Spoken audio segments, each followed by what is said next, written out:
Bien, vamos a ver primero en Hechos capítulo 20, si me pueden ahí acompañar, Hechos 20-28. Vamos a ver que, en primer lugar, la iglesia son todos aquellos que han sido lavados por la sangre de Cristo, que han sido lavados por el agua, por la regeneración, de todo linaje, de toda lengua, de toda nación. No existe aquí ningún grupo, digamos, que sea más que otro. Dice ahí Hechos 20-28, Pablo les dice a los ancianos de Éfeso, un grupo de líderes que estaban pastoreando una iglesia llamada, ahí en una región llamada Éfeso, les dice: por lo tanto, miren por ustedes y por todo el rebaño en que el Espíritu Santo los ha puesto por obispos, para apacentar la iglesia del Señor, la cual Él ganó por su propia sangre. Dice aquí, dice el apóstol Pablo a estos obispos: ustedes miren, cuiden por este rebaño que el Señor ha puesto, ¿verdad? La cual Él mismo, el Señor mismo la ganó, Él la ganó con su sangre, ¿verdad? Al morir en la cruz. Y después en Efesios capítulo 5, también les voy a pedir que me acompañen, Efesios capítulo 5, versos del 24 al 27, vamos a ver también cómo la Biblia dice, aquí Pablo nuevamente, ahora escribiendo su epístola a la iglesia de Éfeso, usa una analogía acerca de Cristo y la iglesia, tomándolo del matrimonio. Y dice en el verso 24, así que como la iglesia está sujeta a Cristo, así también las casadas lo estén a sus maridos en todo. No sé si Dios le esté hablando a alguien, pero yo nada más estoy leyendo un párrafo, es solamente unos versos, no es el tema. Y luego también dice, maridos, amen a sus mujeres. Así también, ¿verdad? Dice, como Cristo amó a la iglesia y se entregó a sí mismo por ella. Y luego escuchen lo que dice, para santificarla, habiéndola purificado en el lavamiento del agua por la palabra, a fin de presentársela a sí mismo una iglesia gloriosa, que no tuviera mancha, ni arruga, ni cosas semejantes, sino que fuera santa y sin mancha. También vamos rápidamente a Tito capítulo 3, verso 4. Me voy a esperar a que lo tengan. Tito 3, 4, ya lo tienen, ustedes me dicen. Escribe Pablo y dice, cuando se manifestó la bondad de Dios nuestro Salvador y su amor para con los hombres, nos salvó no por obras de justicia que nosotros hubiéramos hecho, sino por su misericordia, por el lavamiento de la regeneración y por la renovación en el Espíritu Santo, el cual derramó en nosotros abundantemente por Jesucristo nuestro Salvador, para que justificados por su gracia viniésemos a ser herederos conforme a la esperanza de la vida eterna. Fíjense, dice Pablo a Tito, Él nos salvó, dice, no por obras de justicia que nosotros hubiéramos hecho, no. O sea, no es lo que yo haga para ganarme una salvación. Dice, no, es Él por amor, por misericordia, porque Él así lo quiso, por amor, dice en el verso 4. Y luego sigue diciendo, por el lavamiento, ¿no? De este tema lo habló Chava, ¿no? Tú hablaste de este tema, has estado hablando de este tema, del lavamiento, de la regeneración y la renovación en el Espíritu Santo, dice, la cual Él la derramó en nosotros por Jesucristo, ¿verdad? Y dice, para que justificados, o sea, ahora yo entro en una nueva etapa, en una nueva condición ante Dios. Antes era un pecador, ahora soy un pecador perdonado, un pecador que ha recibido gracia de parte de Dios, he sido lavado, purificado y ahora estoy presente en su presencia, vivo delante de Él. Y luego sigue diciendo, para que viniéramos a ser herederos, o sea, no solamente he cambiado de estatus legal, sino que también ahora soy un heredero conforme a la esperanza de la vida eterna. Y ustedes también, ya lo decía, escucharon cuando el Señor habla con Nicodemo en Juan 3 y le habla precisamente del nacer de nuevo, que es la regeneración. ¿verdad? Le dice, tienes que nacer de nuevo. El que no nazca de agua y del Espíritu no puede entrar en el reino de Dios. Esto ustedes ya lo vieron. Entonces, la pregunta entonces nuevamente es, ¿qué es la iglesia? La iglesia son todos aquellos. Sin embargo, vamos a ver más adelante cómo el Señor, y a lo largo de la Escritura, debemos de separar, debemos de dividir lo que es la iglesia invisible de la iglesia visible. La iglesia que se ve y la iglesia que no se ve, lo vamos a ir viendo poco a poco. Ahora, vamos por favor a Mateo 16, porque es Mateo 16 donde el Señor Jesús empieza precisamente a hablar acerca de la iglesia. Ahí es donde Él comienza a hablar sobre la iglesia. Está hablando de algo que todavía no se iba a llevar a cabo, no se consumaba. Era algo que iba a suceder, pero que Él habla de esto aquí en Mateo 16. Ahí en el verso 13, si lo tienen allí, Mateo 16, 13,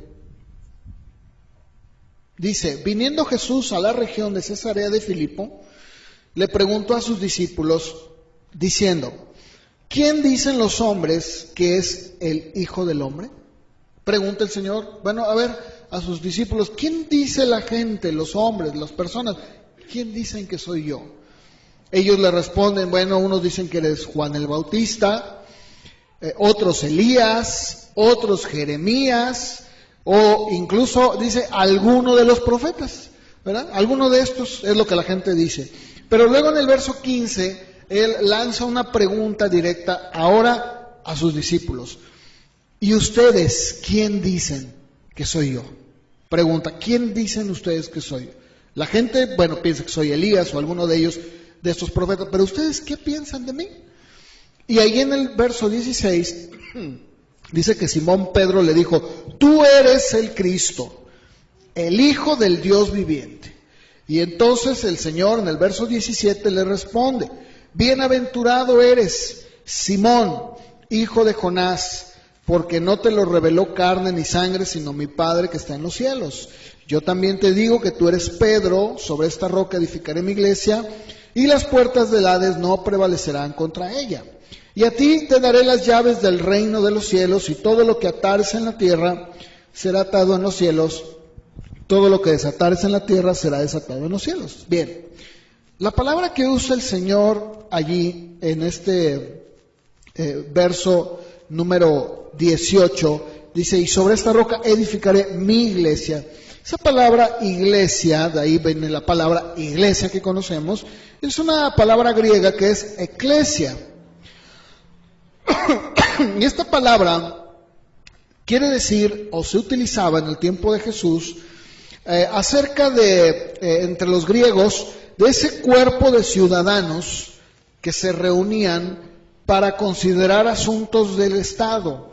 Por ejemplo, digo, algo para que más o menos lo identifiquemos, es como cuando el día de hoy tienen juntas de colonos y el ayuntamiento quiere tratar asuntos con la colonia, pues hacen una junta de colonos y dicen, vamos a convocar a los colonos que vengan. Bueno, eso era la iglesia, era el conjunto de personas ciudadanas que se les llamaba, eran llamados para ir a tratar asuntos del Estado. Ahora, esta palabra también tiene algunas aplicaciones muy interesantes, porque en el arameo, que era en el idioma en el que el Señor hablaba, esta palabra también tiene que ver más bien con la congregación de personas que son parte del pueblo de Dios. O sea, cuando el pueblo de Israel se reunía a tratar asuntos en una asamblea, se le llamaba la cajal. Esta palabra cajal era precisamente, específicamente para la congregación de Israel, era precisamente para la asamblea del Señor, ¿verdad? Y esta palabra también es una palabra que es sinónima a esta que utilizó el Señor, y de ahí entonces se bautizó, se le puso, ¿verdad?, a todo aquel que es parte de la iglesia, pues la iglesia. No debemos de confundir que el día de hoy la gente piensa en la iglesia como en un edificio, ¿verdad? Y dicen, vamos a la iglesia.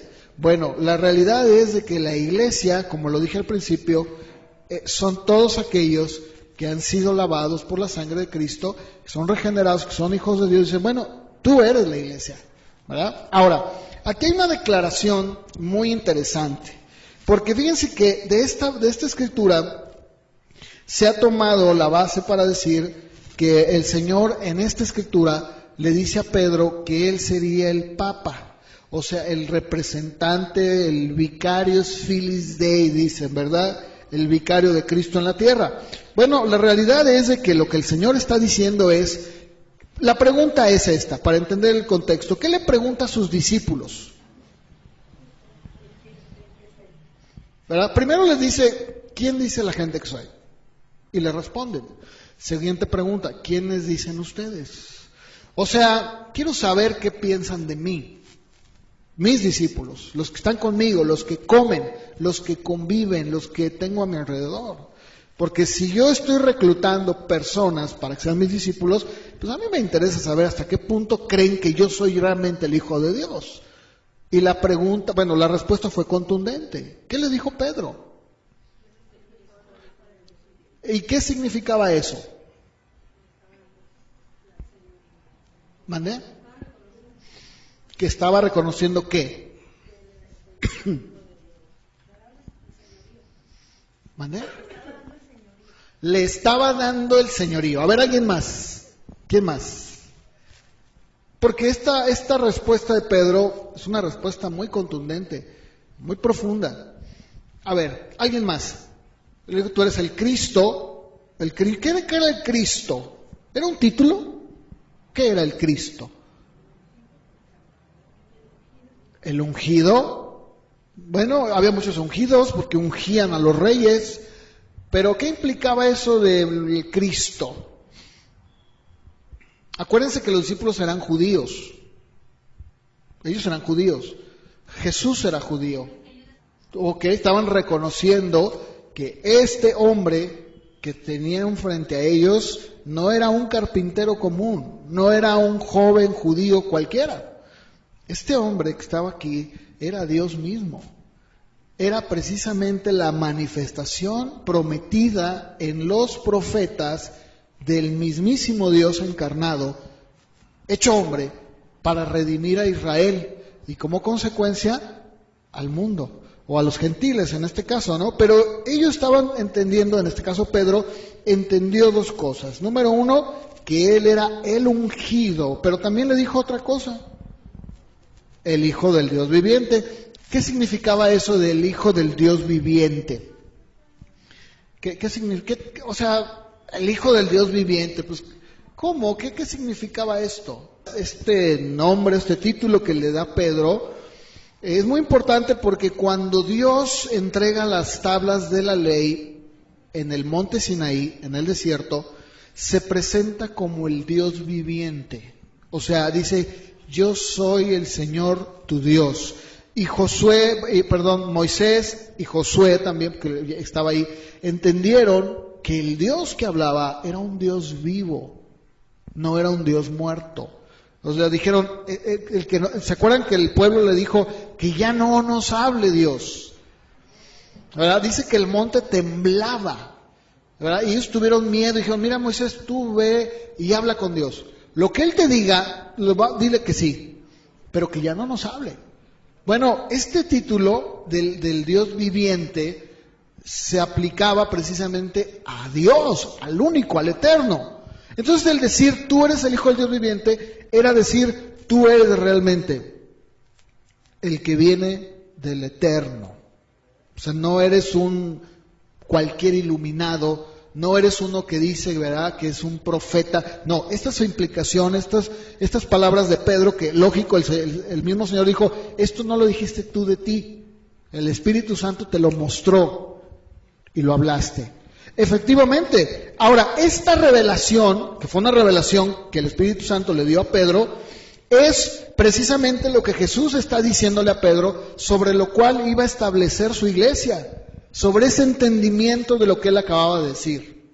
O sea, lo que tú estás diciendo, Pedro, es exactamente sobre lo que la iglesia va a estar edificada. ¿Sobre qué? Sobre dos cosas. Una, que me reconozcan a mí como el Salvador del mundo y como aquel que viene del Dios vivo. No soy un simple hombre, no soy un Mesías más, no soy un cualquiera. Esa afirmación es la que el Señor resalta. Nunca le dice que Él sería el primer papa. De hecho, fíjense que la historia de la iglesia, cualquiera de ustedes lo puede corroborar esto que estoy diciendo. En los primeros 100 años, de hecho más de 100 años incluso, jamás ninguno de los discípulos que estuvo con el Señor vio a Pedro como mayor. De hecho, el Señor, cuando ellos estuvieron con Él, les dijo: el que quiera ser el mayor debe ser el menor y debe servir a los demás. O sea, jamás se le dio a Pedro ese título de ser el supremo, el que por medio de él vendría una sucesión, porque de hecho se terminó, murió, acabaron, se terminó.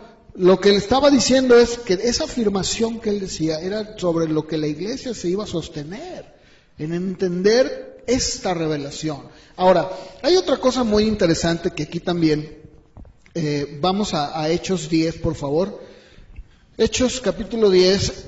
Vamos a ir al verso 1, por favor, Hechos 10. Vamos a leerlo para que entendamos todo el contexto. Dice: había en Cesarea un hombre llamado Cornelio, ¿verdad? Es un hombre que se llama Cornelio. Ay, gracias. Él era un centurión era un centurión de la unidad militar romana llamada la italiana. Él era piadoso, temeroso de Dios, con toda su casa, y daba muchas limosnas al pueblo judío, y oraba a Dios continuamente. Y dice que como a la hora novena, o sea, a las 3 de la tarde, vio claramente este hombre romano, en una visión, a un ángel de Dios que entraba donde él estaba y le decía: Cornelio.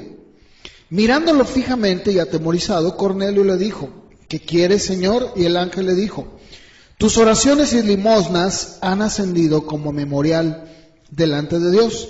Envía ahora algunos hombres a Jope y manda traer a un hombre llamado Simón, que también se llama Pedro. Este se hospeda con un curtidor llamado Simón, cuya casa está junto al mar. Después que se había ido el ángel que le hablaba, Cornelio llamó a 2 de los criados y a un soldado piadoso, de los que constantemente le servían. Y después de explicarles todo, los envía a Jope. Al día siguiente, mientras ellos iban por el camino y se acercaban a la ciudad, Pedro subió a la azotea a orar como al mediodía. Tuvo hambre y deseaba comer, pero mientras le preparaban algo de comer, le sobrevino un éxtasis. Vio el cielo abierto y un objeto semejante a un gran lienzo que descendía, bajado a la tierra por las 4 puntas. Había en él toda clase de cuadrúpedos, reptiles de la tierra, aves del cielo, y oyó una voz: levántate, Pedro, mata y come. Pero Pedro le dijo: de ninguna manera, Señor, porque yo jamás he comido nada impuro o inmundo. Y de nuevo, por segunda vez, llegó a él una voz: lo que Dios ha limpiado, no lo llames tú impuro. Esto sucedió 3 veces, e inmediatamente el lienzo fue recogido al cielo.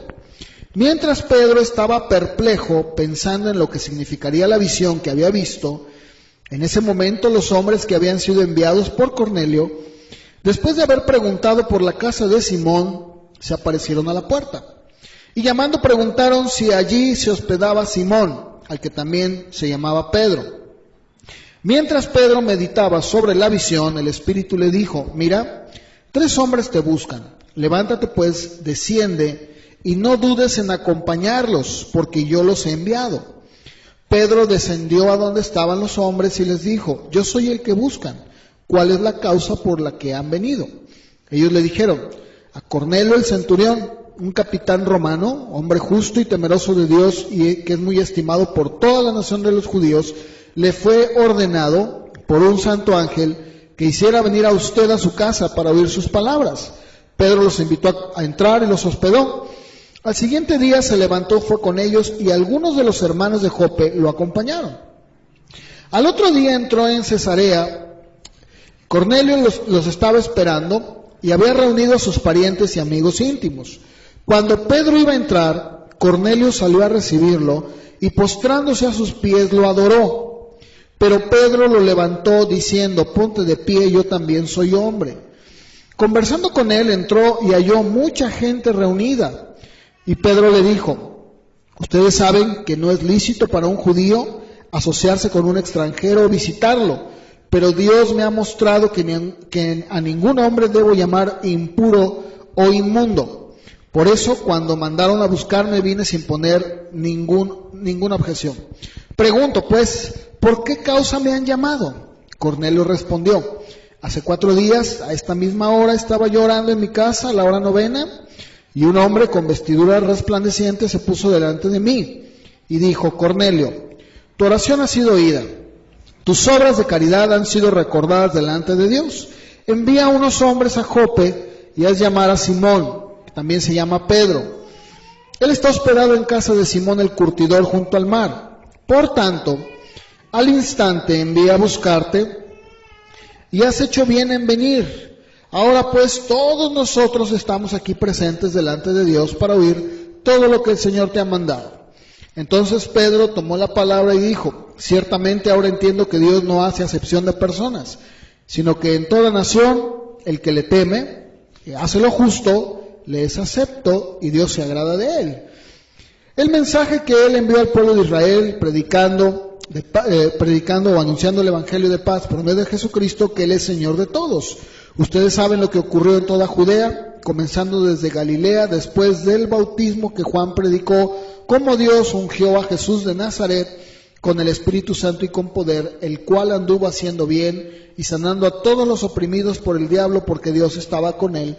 Nosotros somos testigos de todas las cosas que hizo en la tierra de los judíos y en Jerusalén, y también le dieron muerte colgándolo en una cruz, pero Dios lo resucitó al tercer día e hizo que se manifestara, no a todo el pueblo, sino a los testigos que fueron escogidos de antemano por Dios, es decir, a nosotros que comimos y bebimos con él después que resucitó de los muertos. Nos mandó predicar al pueblo y testificar con toda solemnidad que este Jesús es el que Dios ha designado como juez de vivos y muertos, y de él dan testimonio todos los profetas, que por su nombre todo el que cree en él recibe el perdón de sus pecados. Y escuchen, vean lo que sucedió en el verso 44. Mientras Pedro aún hablaba estas palabras, el Espíritu Santo cayó sobre todos los que escuchaban el mensaje, o sea, la palabra, y todos los creyentes que eran de la circuncisión, que habían venido con Pedro, se quedaron asombrados porque el don del Espíritu Santo había sido derramado también sobre los gentiles. Pues les oían hablar en lenguas y exaltar a Dios. Y Pedro dijo: ¿puede acaso alguien negar el agua para que sean bautizados estos que han recibido el Espíritu Santo, lo mismo que nosotros? Y mandó que fueran bautizados en el nombre de Jesucristo. Y entonces le pidieron que se quedara con ellos unos días. Bien, fíjense, aquí tenemos que ubicar fechas para entender más o menos de qué se trata. Yo pregunto, ¿quién fue el primer hombre que predica a una multitud después de que el Señor Jesucristo resucita entre los muertos? ¿Quién fue? Pedro. Pasan alrededor de 10 años entre el capítulo 2 de Pentecostés al capítulo 10 de Hechos, alrededor de 10, un poquito más. Y hasta ese momento se nos dice que el Evangelio había sido llevado a algunos lugares de Samaria, pero no había llegado a los lugares o a las personas no judías. O sea, en este caso, a grupos como este de Cornelio, que eran romanos. No tenían nada que ver con los pactos, no tenían nada que ver con el pueblo de Israel. Y dice que Pedro es el instrumento de Dios para abrir la puerta entre estos gentiles. De hecho, dice que Dios manda a llamar a Pedro por medio de un ángel, le dice a Cornelio: Cornelio, trae a Pedro. Pedro viene, predica, y en ese momento los judíos que venían con Pedro se asombran y dicen: ¿cómo es posible que estos también les pase lo mismo que nos pasó a nosotros, bueno, a los judíos en Hechos capítulo 2? Y a partir de este momento vemos cómo se empieza a hacer todo una, pues digamos, empieza a haber una problemática muy grande, porque algunos dicen, no es posible. Si ya también hay otros, bueno, que guarden la ley, ¿sí? Pero aquí el punto que quiero destacar es el siguiente. Pedro, de acuerdo a la declaración que estábamos viendo nosotros en Mateo 16, 18, cuando le dice, a ti te daré, en el verso 19, las llaves del reino, efectivamente Pedro fue el instrumento de Dios para hablar el evangelio tanto a judíos como a no judíos. Eso es un privilegio que Dios le dio y nadie se lo puede quitar. Ahora, lo que Dios, insisto, lo que el Señor está diciendo cuando le dice que sobre esta declaración, sobre lo que Pedro está diciendo, sobre la roca que es Cristo, edificaría su iglesia, esa es una realidad. Claro que sí, es cierto. Eso que Pedro entendió por el Espíritu Santo es algo que cualquier hijo de Dios debe entender. Y que al momento de entenderlo y nacer de nuevo forma parte, de la iglesia. Miren, vamos a 1 Corintios 3:11, porque Pablo en 1 Corintios 3:11 nos dice claramente que no fue Pedro. Es más, Pablo echa en tierra este argumento y claramente le dice a los corintios que no puede haber otro fundamento. No puede haber otro fundamento más que Cristo. Nadie puede poner otro fundamento que ¿quién? Que el que ya está puesto. ¿Y es quién? Si hubiera sido así, el apóstol Pablo hubiera dicho, hermanos de Corintio, miren, ustedes ya saben cómo el Señor dejó establecido que nuestro amado hermano Simón es la cabeza, ¿verdad?, de la iglesia, porque pues Cristo se fue, dejó a él como representante. Nunca dice eso, nunca nos da el texto, ningún lugar para decir que Pedro sería el fundamento de la iglesia. Miren, vamos a seguir en 1 de Pedro capítulo 2, porque de ser así, yo les hago una pregunta. ¿Pedro no hubiera escrito algo sobre este tema? Escribió 2 cartas. ¿Qué no pudo haber escrito y haber dicho, amados hermanos, yo, Simón, Pedro, fundamento, cabeza de la iglesia, representante de Cristo, como ustedes ya lo saben, les escribo y les digo, ¿verdad?, lo siguiente? Nunca jamás encontramos. Ustedes lean las epístolas, pero fíjense lo que sí escribe Pedro en 1 Pedro capítulo 2. Y fíjense ustedes cómo Pedro dice todo lo contrario. Pedro escribe y les dice a sus lectores, a los cristianos judíos, acérquense a él. ¿De quién está hablando? Piedra viva. Está hablando de Cristo. Incluso la palabra que usa Mateo en el griego cuando habla de la roca es una palabra que es Petra. Esa palabra no habla de una piedra que tú encuentres en la calle, ¿verdad?, que tú lo tomas con la mano. Está hablando de una inmensa roca. O sea, estamos hablando de una roca grande, muy grande, que desbarata, se te cae encima, te mata. Y la palabra que usa para decirle a Pedro es Petros, que es piedra pequeña, que es la piedra que tú y yo tomamos para aventársela a un perro que nos quiere morder. Hay una gran diferencia entre Pedro y Petra, o Petros y Petra. Aquí Pedro utiliza la palabra Petra. Dice, acérquense a él, la Petra, la piedra viva, desechada por los hombres, mas para Dios es escogida y preciosa. Pero no solamente dice eso, sino que también dice en el verso 5, ustedes también, o sea, la comunidad de creyentes son como piedras vivas que se van edificando juntos, todos, como una casa espiritual. Y luego dice, y sacerdocio santo. A ver, ¿por qué Pedro no dijo, no, miren, eso está reservado para mí, nada más, y para los santos apóstoles, compañeros míos? O en su defecto, para aquellos que quedarán como sucesores nuestros. Nunca dije eso. Al contrario, incluye a todos. Se dice, ustedes también junto con Cristo son edificados, somos edificados como una casa espiritual, como un sacerdocio. ¿Con qué fin? Dice, para ofrecer sacrificios espirituales aceptables a Dios por medio de Jesucristo. Y luego toma unos versos que ellos entendían muy bien, que hablan de Cristo como la piedra angular, la cabeza, por lo cual también contiene la Escritura. He aquí yo pongo en Sión la principal piedra del ángulo, escogida, preciosa, y el que creyere en él no será avergonzado. Esta era una profecía mesiánica. Para ustedes, los que creen, está hablándole a sus lectores, él es precioso. Claro, para los que hemos creído en Jesucristo y que es nuestro Señor, él es precioso. Pero dice, pero para los que no creen, esa piedra que viene a ser para unos una cabeza del ángulo, para los que no creen, es una piedra que desbarata, viene a romper con todo. Y luego entonces ya sigue diciendo, ¿verdad? Es una piedra de tropiezo y es una roca que hace caer. Y dice, ¿por qué? Porque tropiezan en la palabra. O sea, la palabra es algo que a sus vidas pues no es precioso, lo ven como algo que no es agradable. Incluso acuérdense que el pueblo judío, no todos, pero ¿qué es lo que dice Juan? Que él vino a los suyos, y los suyos que hicieron, no lo recibieron.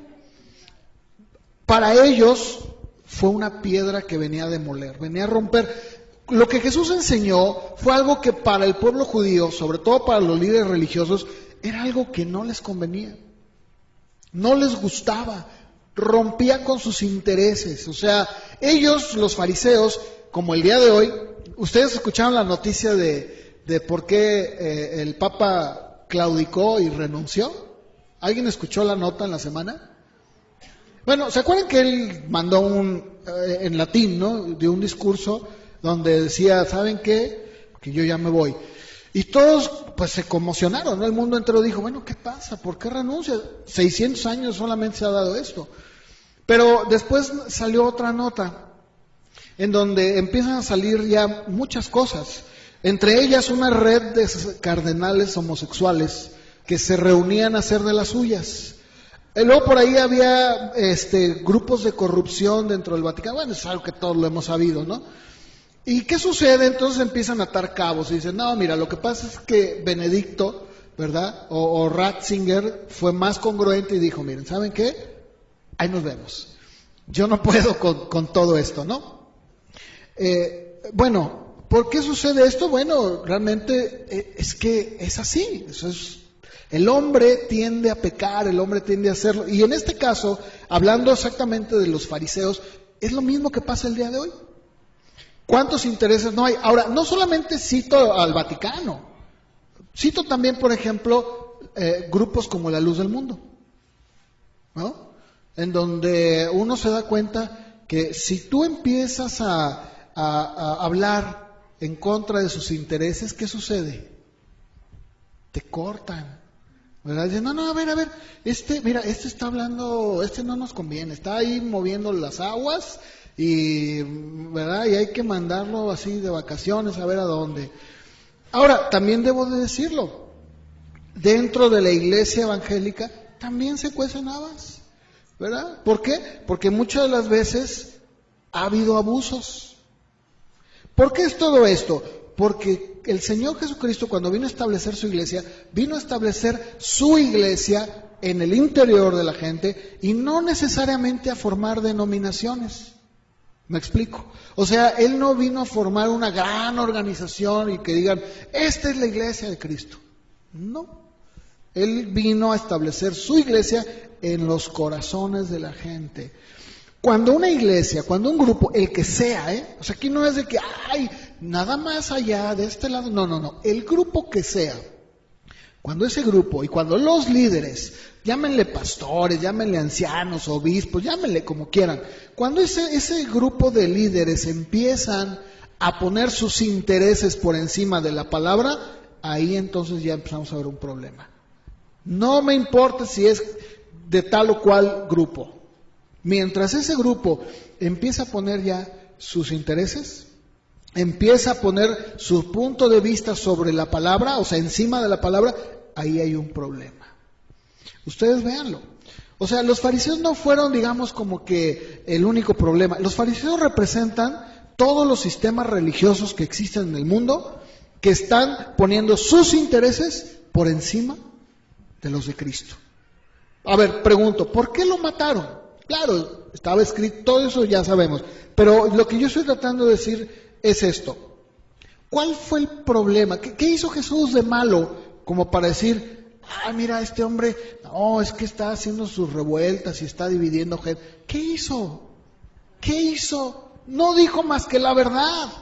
O sea, en palabras más claras, empezó a pisar callos. Fue un hombre incómodo. Uno de ellos, que era un sacerdote, dijo, es mejor que muera un hombre y no toda la nación. Fíjense hasta dónde llegaba, ¿no? Oye, pero estás hablando del Mesías, de Cristo. No le hace. ¿Hasta dónde llegan los intereses de una persona? Eso sucede. Por eso tenemos que ver qué es la iglesia. ¿Qué es la iglesia?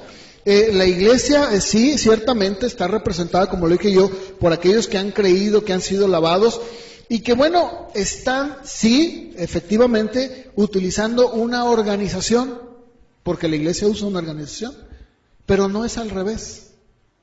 O sea, la iglesia de Cristo, de los que han creído, utiliza edificios y organizaciones para lograr un fin. ¿Cuál es? Pues el de congregarnos, el de poder convivir, el de poder aprender, el de poder alabar a Dios.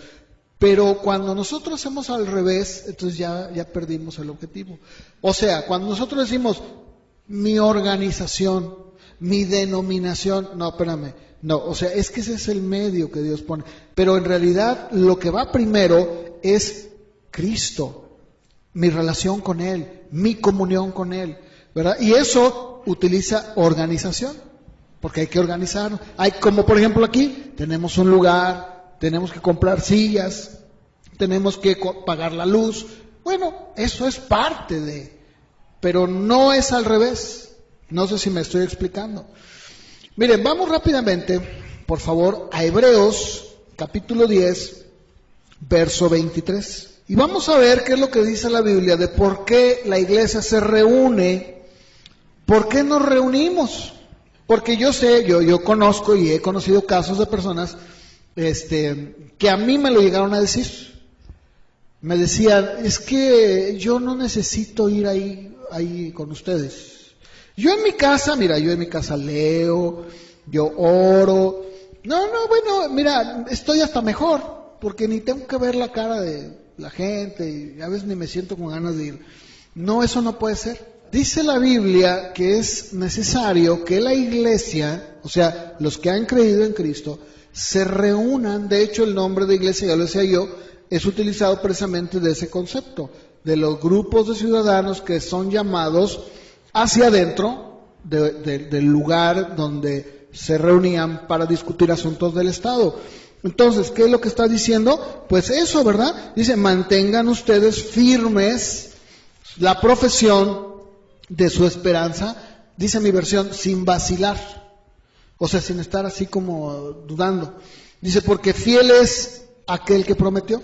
Considerémonos cómo estimularnos unos a otros, o sea, ¿cómo puedo yo motivar a Jacqueline o a mi hermano, ¿Cómo puedo yo, verdad, motivarlo? Dice, al amor y a las buenas obras, para que siga teniendo amor, para que siga siendo alguien que dé fruto. Y luego dice, y no dejando de congregarnos, como algunos tienen por costumbre. O sea, ya desde este tiempo ya había esa situación, ¿verdad? En algunos, ya algunos decían, no, a mí me lo dijo una persona hace algunos años, que yo la fui a ver, me dijo, mira, yo no necesito ir a la iglesia, o sea, yo no necesito congregarme, yo estoy bien. Le dije, no, estás mal. Incluso más adelante voy a hablar también de cómo es imposible que alguien que es realmente hijo de Dios, que pertenece a la iglesia, no se congregue. Porque lo vamos a ver, me voy a adelantar un poquito, pero dice la Biblia que ese grupo de congregantes se les llama cuerpo de Cristo. O sea, somos un cuerpo. Yo les pregunto, se lo dije a esta persona, le dije, a ver,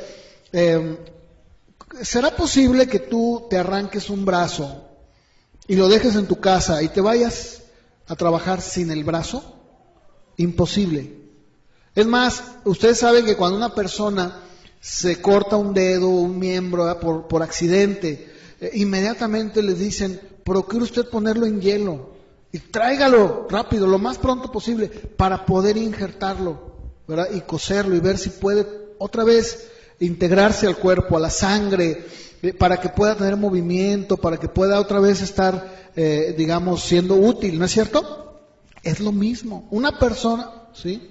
No, claro. Sí, por ejemplo, si tú dices, bueno, me corté el dedo, pues voy a ir, no puedo, en 15 días voy a ir a la Cruz Roja. No, pues olvida, vas a llegar el dedo hinchado, todo echado a perder, ¿no? Le vas a decir, Señor, pues no, ya, pues mejor déselo al gato. Porque, digo, al perro no, porque los perros me gustan más que los gatos. No es cierto. No, a quien ustedes quieran. Pero, ¿qué pasa, verdad? Lógico que te van a decir, no, Señor, esto ya no sirve. Usted hubiera venido, ¿verdad?, al momento.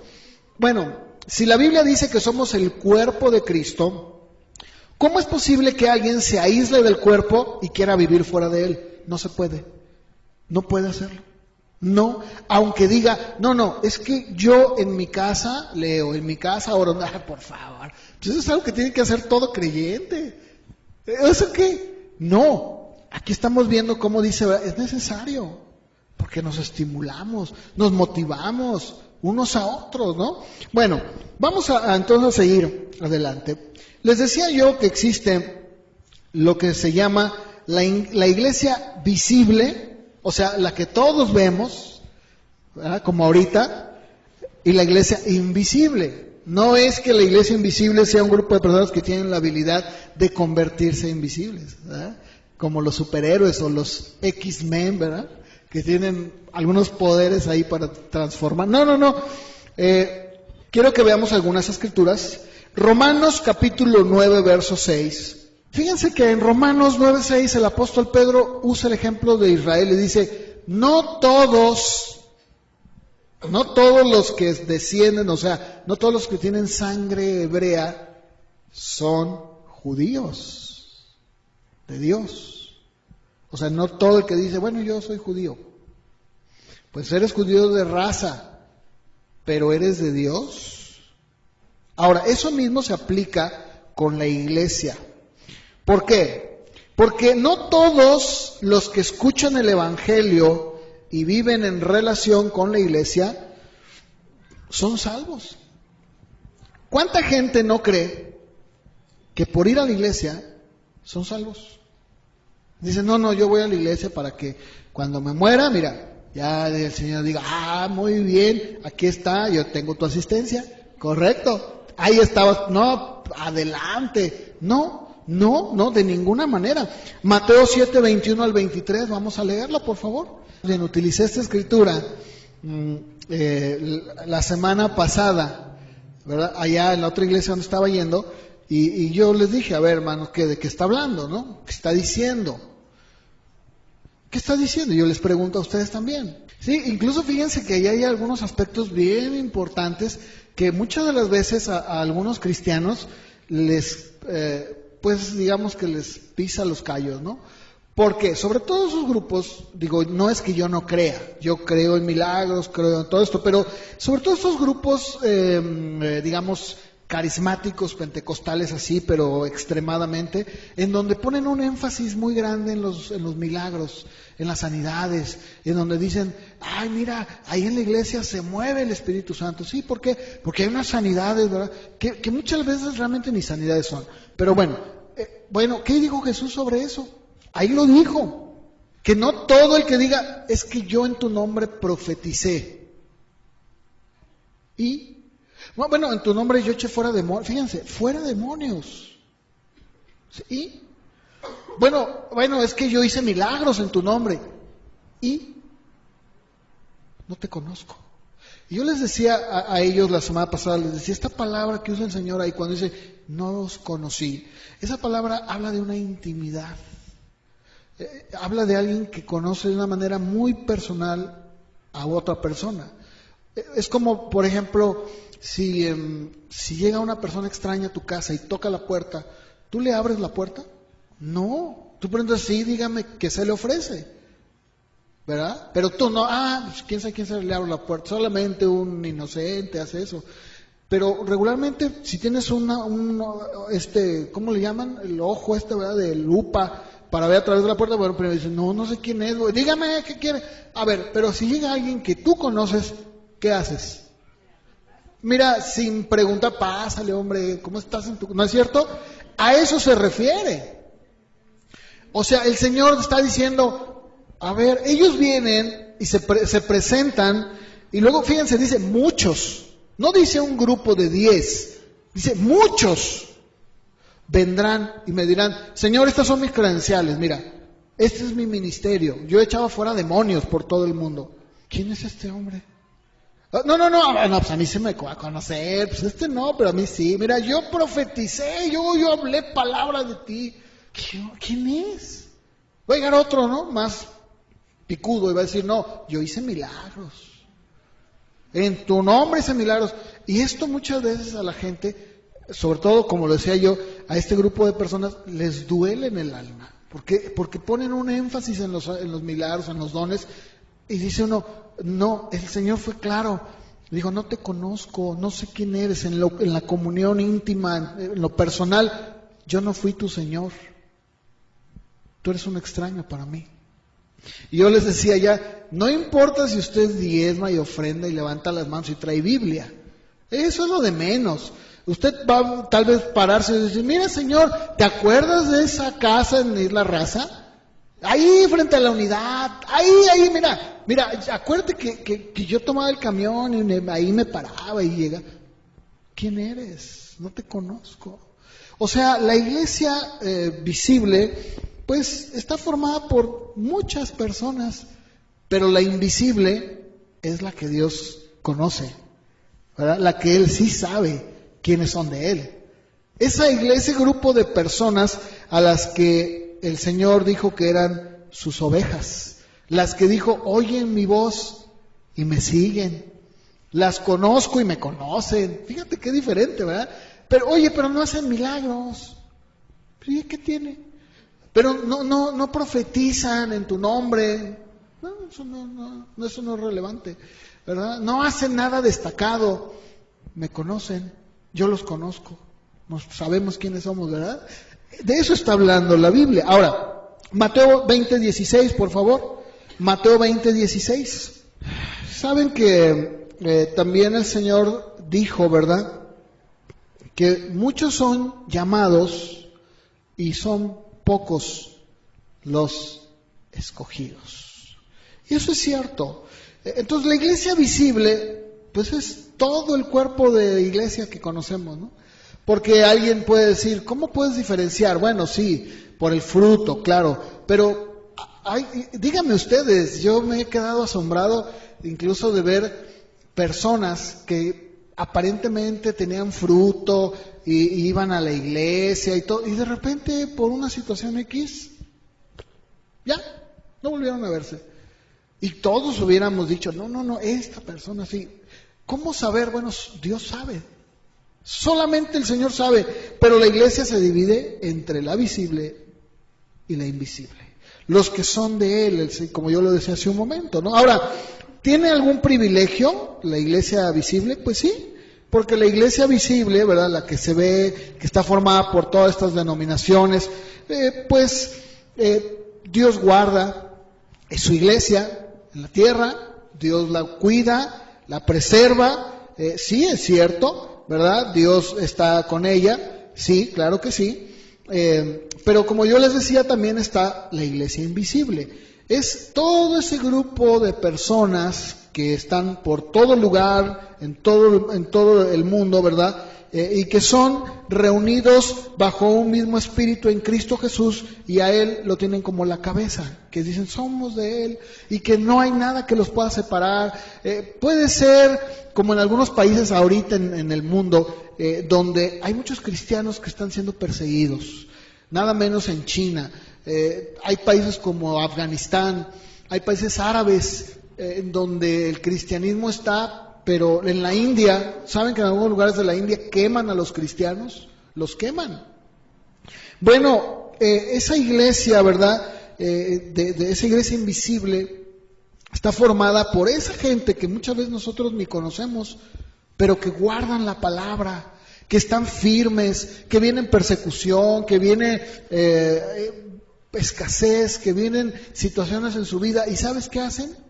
Están bien firmes, seguros, que no hay nada ni nadie que los pueda separar de Cristo Jesús, ¿verdad? Esa es la gran diferencia que existe. Vamos a ver algunas escrituras, Efesios capítulo 1, verso 10, por favor, y también verso 22 y 23. Él ha reunido en una sola cosa, ¿verdad? Ha unido todo lo que es, que tiene que ver con Él, con Cristo, lo ha reunido todo en una sola.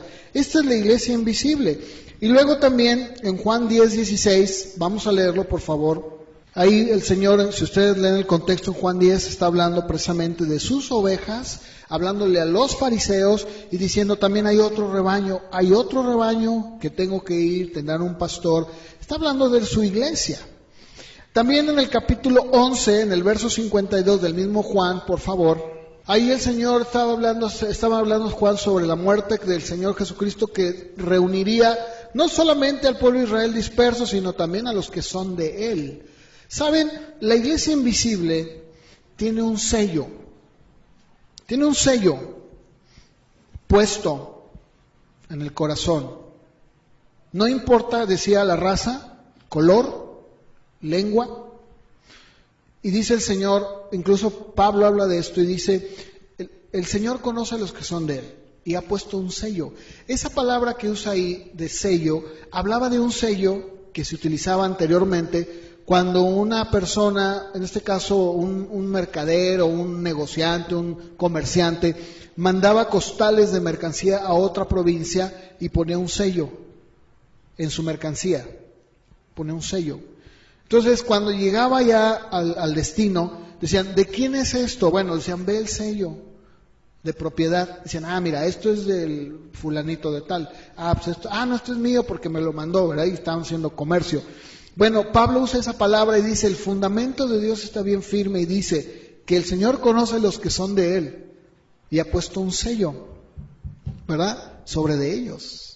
Por eso yo les decía, es difícil, bueno sí, realmente es difícil saber cómo podemos diferenciarlos. Bueno, solamente Dios en realidad conoce quiénes son la iglesia visible de la iglesia invisible. Porque saben, yo les decía allá en la otra iglesia, les decía, miren, el Señor dijo lo siguiente, es necesario que el trigo y la cizaña crezcan juntos, ¿verdad? O sea, ¿de qué estaba hablando? De eso, ¿verdad? Incluso utilizó una parábola para hablar de esto. Y dijo, es necesario que así sea. ¿Cuándo se va a saber? Dice, al fin del mundo, cuando termine todo. Él va a separar el trigo de la cizaña. Y yo les decía ya la semana pasada de esta iglesia, les decía, ¿saben cuál es la diferencia que hay entre el trigo y la cizaña? Es muy sencilla, porque el trigo da fruto y la cizaña es estéril. O sea, tú tomas una varita de trigo y la pones a un lado de una varita de cizaña y son exactamente iguales, en apariencia. Pero cuando tú abres la hoja, o más bien el trigo, le abres la hoja y ves qué es lo que hay dentro, tiene granos de trigo. De ahí se forma el pan, las tortillas y todo lo que se usa. Bueno, tú abres la cizaña y está vacía. Pero a simple vista No se sabe, ¿verdad? Incluso saben que antiguamente separaban el trigo. ¿Y cómo lo separaban? ¿Verdad? Es lo que le llaman el cernir, ¿no? Con la arena, cuando la están separando, ¿verdad? Le están quitando piedra y todo lo que no sirve y dejan la arena fina, ¿verdad? Y se puede utilizar. Es lo mismo, pero a simple vista es muy difícil, ¿no es cierto? Es difícil. Ahora, en este mismo aspecto, ¿verdad? ¿Cuáles son los beneficios que gozan? De hecho, aquellos que son de esa iglesia invisible gozan de esa comunión, gozan de Cristo por medio del Espíritu Santo, son parte de Cristo y dicen, Señor, es cierto que soy atribulado, es cierto que en la tierra sufro, pero gozo de tu comunión, gozo de ti, gozo de tu, como Él dijo, el que no coma mi carne y beba mi sangre no puede ser mi discípulo. Ellos lo gozan, lo comen, lo beben, lo disfrutan. Qué increíble, ¿no? Una gran diferencia. Ahora es cierto que la iglesia visible, si es guardada, es protegida y ha sido guardada, pues definitivamente. Claro que sí. Vamos a leer algunas escrituras muy rápidamente. Primera de Juan 1:3. Dice Juan, lo que nosotros hemos visto, hemos oído, lo que nuestros ojos vieron, nuestras manos palparon, tocaron, tocante ¿a quién? Al verbo de vida, a Cristo. Dice, esto es lo que nosotros los hemos enseñado. Que también su verdadera comunión con quién es, no es con el pastor, no, porque incluso déjenme decirles que la iglesia invisible en todo lugar que está siendo perseguida no está sujeta a decir, ay, pues es que si no está el pastor ahí, no, yo no voy a la iglesia. Como yo les decía allá, ¿no? Dije, ay, pues esos hermanitos que, ay, es que el pastor no me habló, no voy a ir. Hasta aquí voy a dejarle. Pero vamos a ir poco a poco. ¿Cómo ven? Vamos bien, ¿no? Vamos poco a poco. Vamos a ir viendo todo este tema tan importante que la palabra enseña. Pónganse de pie para terminar. La semana que entra continuamos viendo qué es la iglesia y vamos a ver que no, como ya lo dije, ya no es un edificio. Bueno, sí, no es una organización o denominación, aunque utiliza las organizaciones. Pero bueno, lo vamos a ir viendo la semana que entra. Bueno, vamos a orar. Señor, muchas gracias y gracias por tu palabra. Sabemos que el tiempo a veces, Señor, es tan rápido. Yo te pido, Dios, que tú sigas poniendo hambre por tu palabra. Cada uno de mis hermanos, mis hermanas que escuchan tu palabra, que así como el día de hoy vinieron a escuchar tu palabra, puedan seguir viniendo a escuchar tu palabra, para poder aprender, crecer, ya que tu palabra es la única que tiene el poder para hacernos crecer.